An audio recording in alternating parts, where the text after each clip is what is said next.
Gjesti është një nga lojtarët më interesant të këtij Big Brotheri dhe është shumë provokues.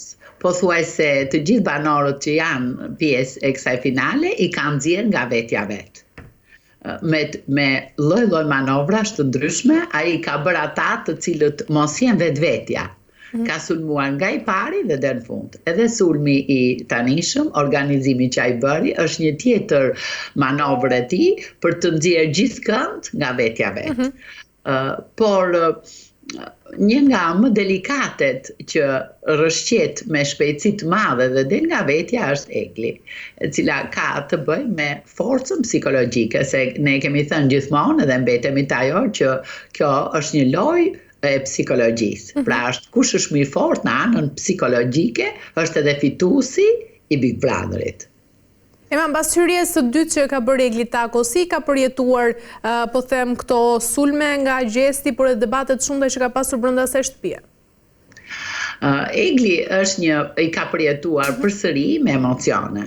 Në fillim ishte një vajzë e fortë, se kishte marrë informacionin nga jashtë, edhe përballja e fillimit ishte goxha ndryshe, tash ajo sa vjen edhe bie në përsëri është futur në faza të vështira psikologjike. Pra, ka ndryshuar përsëri forcën e saj psikologjike. Prandaj, unë them që nuk i ka përjetuar ashtu siç duhet, sepse është e vetmja nga lojtarët e cila ka informacion nga jashtë. Pra është ndryshe.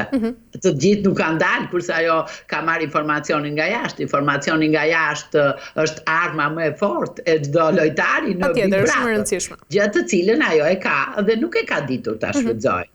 Në rastin se do të ishte vërtet një lojtare fortë, ose do të ishte lidere, sepse ka marrë informacion të jashtëzakonshëm nga jashtë, por dhe ka marrë dhe ndihmën e familjarëve të saj, të cilët i kanë treguar me hollësi çdo gjë që ka ndodhur në Big Brother. Apo jo?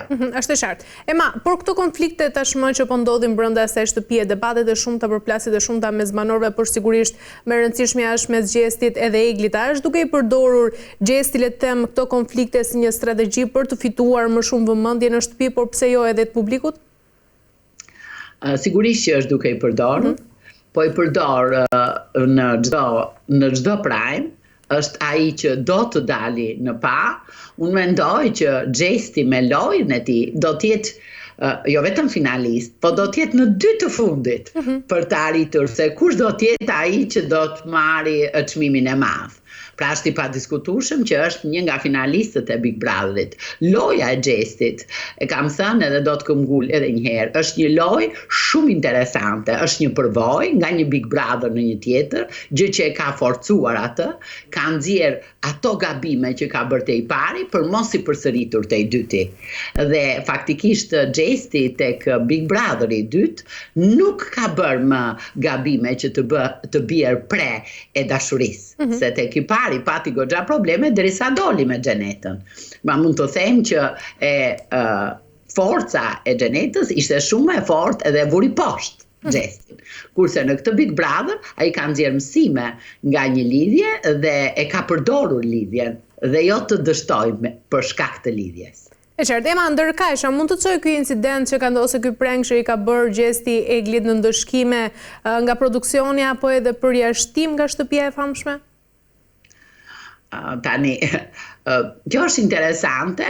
Unë mendoj që përjashtim nuk do të ketë, pra nuk mundet përjashtohet Gjesti në fundin e kësaj, por mund të penalizohet me ulje të vleftës të pagesës në rastin se fiton. Pra mund të penalizohet. Edhe herë të tjera, ata e kanë bërë këtë uljen e vleftës të